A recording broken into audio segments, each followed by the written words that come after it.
زیاتر نرخی نەوت دابەزێ یاخود بەرزەو بێ ئەمان زیاتر ترسیان لە چیە بوو ئەمان زیاتر ترسیان لە دابەزاندنی نرخی نەوت هەبوو وڵاتێکی وەکو عێراق ترسی هەبوو نرخی نەوت دابەزێ بۆ وردەوردە اقتصادەکەی پشتی بەست بەچی وردەوردە ئابوورەکەی اقتصادەکەی بە شێوازێکی سەرەکی پشتی بەست بە داهاتە نەوتەکان و پاشان unstable into major oil products Iran and Iraq while Iran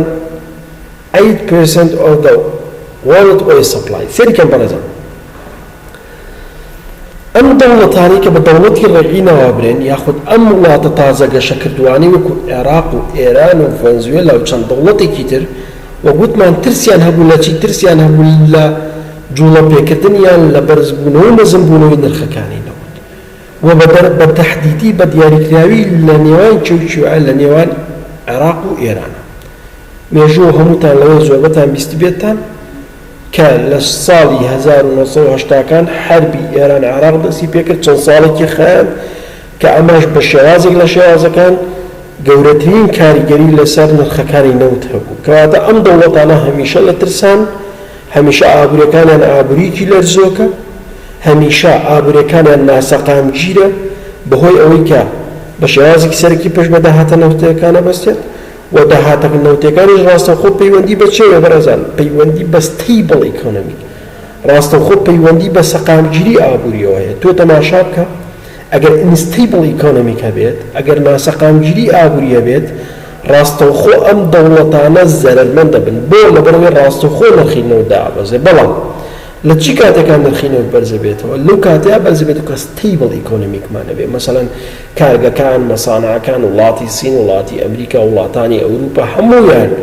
مەسانە و کارگەکانیان لە کارا بن و خواستی بەردەوامیان هەبێ بۆ بەکارهێنان و بەرهەمێنانی نەوتی لە فیڵدە جیاوازەکانی اقتصادیە کەواتە بە شێوازێکی گشتی کاتێک نرخی نەوت جێگیر ئەبێ کاتێک نرخی نەوت جێگیرە بێ ماشێنەکانی ئابووری لە تێکڕای بازاڕە نێودەوڵەتەکانە جێگیر بێت و کار بکەن لە کاردا بن بۆ بە شێوازێکی گشتی هەرچی حایبەکان هەیە لە نێوان ئێران و عێراقا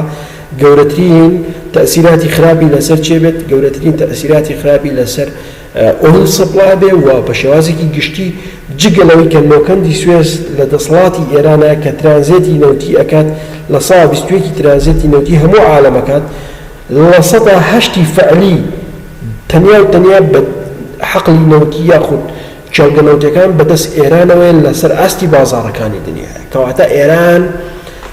یەکێکە لە دەوڵەتە بەهێزەکانی دنیا توانای جوڵەپێکردنی نەوتی یاخود لە سا هەشتی نەوتی هەموو عالەم بەدەستی ئێرانەوەیە و پاشان ئەمانەش دەبێتە هۆی چی دەبێت هۆی کەوسی by the second oil shock and the price of oil went over $35 per barrel بەڵێزان وردە لە دوای ئەوەی کە ئەم شۆکە لە دوای ئەوەی کە ئەم شۆکە اقتصادیە بازاری بەردە لە دوای کە حربی ئێران عێراق وردە بەرەو کەمی ڕۆی لە دوای ئەوەی کە مەسەلەن کە بازاڕەکان جێگیر بۆیەوە وردە نرخی نەوت of oil went over $35 per barrel $35 نرخی هەر بەرمیلێکی نەوت بەرزەوە بۆیەوە بۆ $35 ئەمە لە دوای چی لە دوای ئەوەی کە نرخی نەوت بە شێوازێکی گشتی بازاڕەکانی بەردا Buyers of crude oil although speculators need an easy way to evaluate the commodity based on quality and location بەرەزان سلایدی ترمانەیە کە زۆر گرنگە worldwide market بازاری پانوبەرینی نێودەوڵەتی تایبەت بە چی تایبەت بە ئینتاج یاخود تایبەت بە بەرهەمێنانی نەوتی تەماشا بکەن بەرەزان کڕیارانی نەوت buyers of crude oil کڕیارانی نەوتی خاو لەگەڵ چییە along with speculators لەگەڵ ئەو کەسانەی کە ئاڵوگۆڕی پاراکەن ئەو کەسانەی کە کاریگەریان هەیە لەسەر بەهای دراو لەسەر ئاستی بازاری نێودەوڵەتی کەواتە دوو شتمان هەیە یەکەمیان بەهای نرخی نەوتمانەیە buyers of crude oil کڕیارانی نرخی نەوت لەگەڵ along with speculators لەگەڵ ئەو کەسانی کە کاریگەریان هەیە لەسەر ئاڵوگۆڕکردنی بەهای دراوەکان need an easy way to evaluate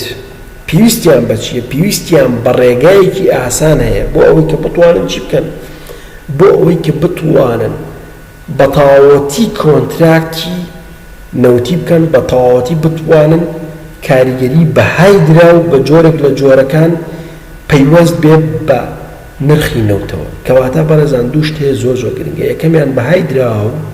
ئەو کەسانی کە ئاڵگۆڕی دراوەکەن، دووەمیان بەهای نرخی نەوت کە کڕیارانی نەوتەکات. ئەم دوو لایەنە هەردووکیان پێویستیان بە چییە؟ پێویستیان بە سەقامگیری بازاڕی، پێویستیان بە جێگیری بازاڕەکانیە لە پێناو چیە؟ لە پێناوەوەی کە کوواڵەتیکی باش و بزانن لە چۆوە ئەم نەوتیان دەسەکەوێت بە شێوازێک لە شێوازەکان. Market Status Brand WTI and Dubai Oman serves this important purpose. بەڕێزان Buyers of crude oil لەگە speculators ئەم دوو لایەنەی کە باسمان کرد ڕاستنخۆ لەژێر چیە؟ لەژێر چەند بازارێکی جیاوازە. تەماشا بکەن بەڕێزان، چەند بازارێکمانەیە لەسەر ئاستی دنیای. یەکەمیان WTI-مانەیە، دووەمیان برێنتمانەیە، یەکەمیان ببورن برێنت. هەمومان نەزانین ئەمڕۆ پێوانەکردنی یاخود کێربی بەهای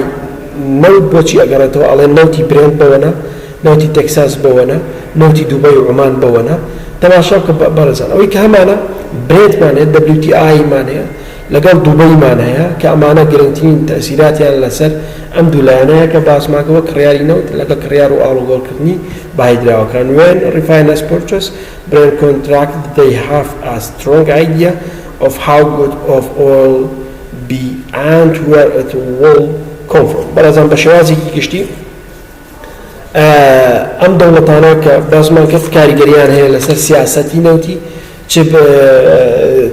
چ نەوتی برێن بێت، چ نەوتی تەکساس بێت، چ نەوتی دووبەی بێت کە ئەمانە ئەمڕۆ پێوەرێکیان داناوە لە محازەرەکانی دواترە بە شێوازێکی درێژ بە درێژی و بە تەفاسیلی پێین کە دووبەی و عومان چۆنن و برێن چۆنە و تەکساس چۆنە. بەڵام ئەوەی کە ئەمڕۆ کاریگەری لەسەر ئەم دوولانی سەرەوە هەیە باسمان پێکرد و ئاماژەمان پێکرد و پاشان چەلگە نەوتەکان چۆن مامەڵیان لەگەڵاکرێەوە کۆنتراکت چۆنەکەن و پاشان بە شێوازێکی گشتی ئەم نەوتان لە چۆوە هێنن چۆن مامەڵی لەگەڵاکرێ. ئەمانەش لە چوارچەوەی بازاری نێودەوڵەتیان. کۆتا سڵای بەڕێزان Today much of the global trading takes place on the future market was each contracted a certain category of oil. بەڕێزان ئەمڕۆ زۆربەی بازرگانیە جیهانیەکان تەماشاکی بەستراوەتەوە بە چیە بەستراوەتەوە بە جۆری نەوتەکەەوە. ئایا ئەم نەوتە نەوتی برێنتە وەک لێرە ئاماژەمان پێکرد نەوتی برێنتمانێ، نەوتی تەکساسمانێ، نەوتی عومانمانێ، نەملی WTI-مانێ، ئەم چوار پێوەرەمانێ بە شێوازێکی سەرەکی. کەواتە ئەمڕۆ today ئەمڕۆ زۆربەی trading global market، زۆربەی بازرگانی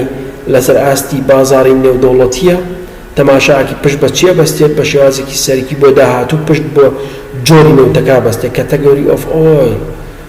پشتە بەستێت بە سێرتاین category of oil، پشتە بەستێت بە پێوانەکردنی ئۆیلە، ئایا نەوتی برێنتە، نەوتی تەکساسە، نەوتی هەرچیەک بێت. کەواتە ئەمڕۆ ئەم جۆرانە بە شێوازی گشتی تەسیراتیان لەسەر هەتا نرخەکان هەتا لە نرخشا جیازم. بەڕێزان ئەمڕۆ کە ئەمڕۆ 19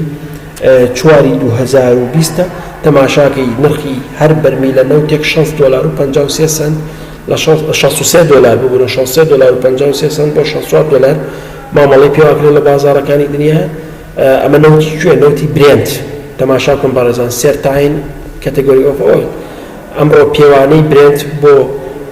نەوتی خاو لەسەر ئاستی بازارەکانە بە $63 مامەڵی پێکرێت بۆ تا $64. بەڵام نەوتی تێکساس هەرزانترە. نەوتی عومان تا ڕادێک جۆری هەیە، ئایا ئەم نەوتیان نەوتی شیرینیان هەیە لەگەڵ نەوتی خاوێن ڕەشایە، ئەوانش لە $60 بۆ $62 $62 مامەڵی پێواکرێت بە شێوازێکی گشتی. ئەمانش هەموو بەهۆی چیەوە؟ بەهۆی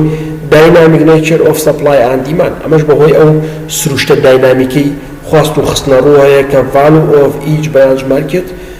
continually and changing. بە شێوازێکی گشتی بەڕێزان وتمان نرخی نەوت ڕاستەوخۆ یاخۆ سیاسەتی نەوتی ڕاستەوخۆ پشت بە چێ بەستێ؟ پشت بە سەپلای ئەند دیمان دەبەستێ. ئەگەر بێت و خستنە ڕووی نەوت لەسەر ئاستی بازارەکانی دنیای زۆر بێت